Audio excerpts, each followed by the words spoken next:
professor. A couple of blocks away from the professor's home, the barkeeper says he is also not allowed to be in this area. He's too frightened to continue, but he showed the Rebbe how to get to the professor's home. The professor's home was on top of a hill, and the Rebbe in his writing says that the hill was extremely slippery, and he had to crawl on all fours till he got to the top. It was icy and steep. Finally, he got to the top. He knocked on the door. The man opened up the door, and he fainted. The Rebbe picked him up, and he said, I don't understand how a father could send an only son to this place. For you see, I have man-eating dogs that are trained to tear a person from limb to limb. And how did you get here? I don't understand. The Rebbe answered, a Jew is not afraid of a dog. A dog is afraid of a Jew. And they immediately talked about Stalipin. He said, I know what you want, but Stalipin hates Jews. That's why I avoided to talk to you, because there's nothing that I can do. So the Rebbe says, I don't want you to do anything. I want you to get me a key to his office with a card saying that the bearer of the card has the right to come into the office grounds anytime he wants. That card the professor had, the key he didn't have. He had to get a key for Stalipin's office, so the next Monday he goes to Stalipin. He says, Sir, he says, yes, I'm quitting. Why are you quitting? Haven't I treated you well? Haven't I paid you well? He said, that's not the point. The point is that you don't trust me. So what do you mean I don't trust you? You have access to everything that I do. I discuss everything with you. He says, yes, but I can't get in and out of the office without the secretary. I think I'd rather go to a place which trusts me. Oh, he said, that's what you want. You want a key? You get the key today, no problem. And the key was made for the advisor, and a copy the next day was made for the Lubavitcher Rebbe's son, Rabbi Yosef Yitzchok. The next question is how is the Rebbe going to use this key? When is he going to come?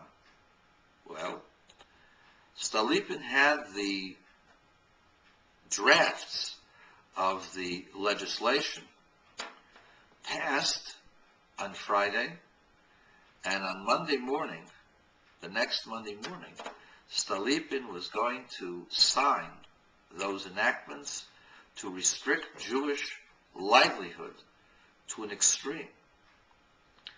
And this would cause untold destruction in the livelihood in the back of all Jewish industries and Jewish craftsmen. He relished the thought. So the Rebbe had only 48 hours to act.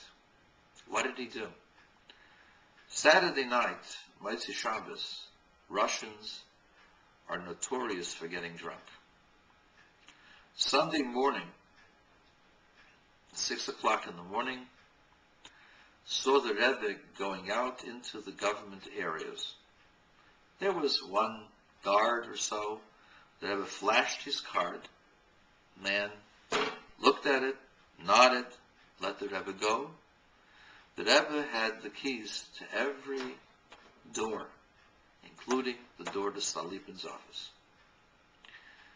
Opened up the doors to the government offices, got into Stalipin's office, and he found the legislation that Stalipin was going to enact against the Jews.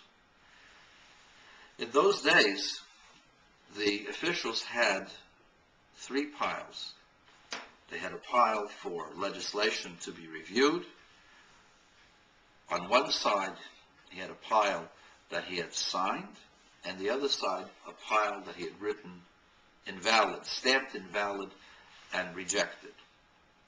The Rebbe took the pile of papers that was sitting on his desk that dealt directly with the Jews and stamped each one of them invalid and put the legislation in the invalid pile.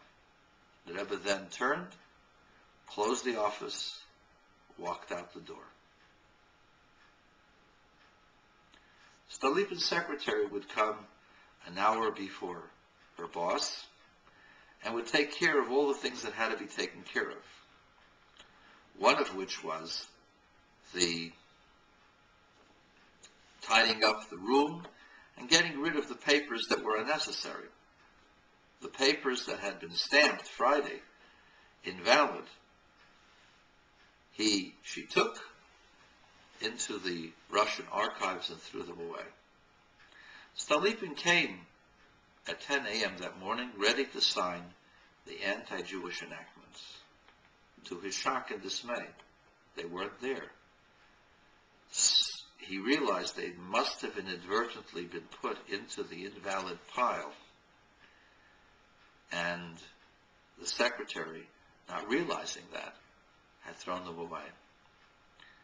It took Stalipin months to be able to recreate those enactments. But for those months, perhaps a year, the Jewish community in Greater Russia was relieved of the anti-Semitic enactments through the boldness and courage of a 21-year-old Chassidic Jew by the name of Joseph Isaac Schneerson, who became the sixth